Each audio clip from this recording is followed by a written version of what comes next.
phase 3 expansion of that picture we just saw of less than 40 million. And I just want to make sure everybody... From a big picture standpoint, right. I'll agree with that. The problem is you start pulling any of these numbers out, because they're a shared cost, it kind of all falls apart. But right, but to some degree... It's a reasonable analysis. Right, to some degree, just generally, I just want to make that right. No, that's right. That's right. And again, I mean, I think the cost, again, we can all, it's a plan.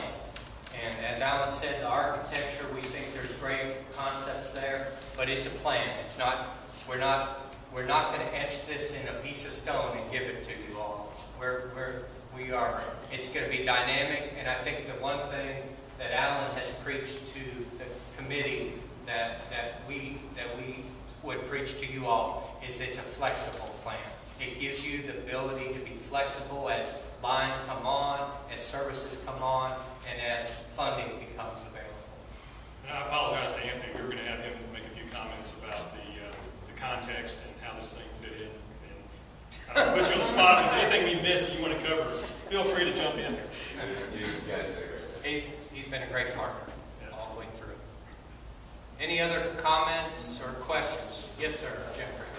Doug, I just wanted to say, I serve on the Knapp Street Transit Advisory Committee, and we just got briefed on this, so we haven't had a chance to have this particular presentation yet.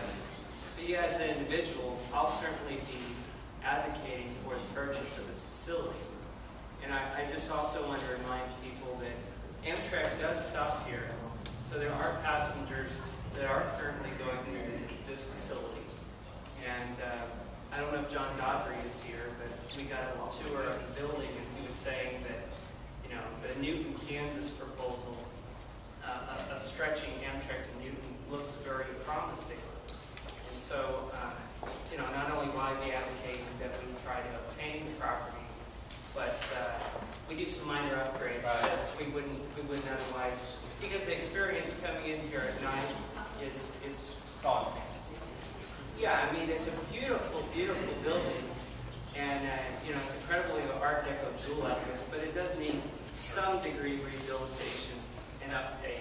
And Jeff, that was the one of the 100 ways to spend the money. That might have been the 101 way to say, once you buy it, Amtrak upgrades their service, you might come in here and make this a more pleasing entrance and gateway to the city.